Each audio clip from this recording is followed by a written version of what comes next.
উপদেষ্টার কাছে একেবারে হাত জোর করে কইতেছি, আল্লাহর হস্তে কুমিল্লাতে একখান মানসিক হাসপাতাল একেবারে অতি প্রয়োজনীয় জরুরি হয়ে বইছে। একটা মানসিক হাসপাতাল তাড়াতাড়ি কুমিল্লাতে বরাদ্দ করেন। এই দেখেন কুমিল্লারে পাগল না ইনশাআল্লাহ, যেই কুমিল্লা আজকে যোগ্যতার শীর্ষস্থানে আছে, সেই শীর্ষস্থান থেকেই কুমিল্লার নামেই ইনশাআল্লাহ কুমিল্লা বিভাগ হবে।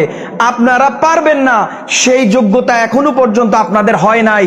টিপু চৌধুরীর যতদিন পর্যন্ত জীবন আছে ততদিন পর্যন্ত কুমিল্লা বিভাগ নোয়াখালীতে যাবে না ইনশাআল্লাহ। বিউ ব্যবসায়ী, আমরা চাই না কুমিল্লার লগে একসাথ হইতে, এবং আমরা চাই কুমিল্লা বিভাগ হোক, কিন্তু আমরা কুমিল্লার সাথে নয়।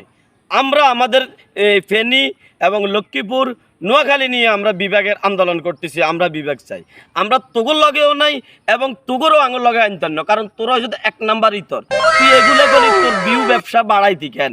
এগুলা পাবলিক বোঝে, বাংলাদেশের মানুষ এত বোকা না। আর কুমিল্লার জন্ম হয়েছে কি জন্য জানোস?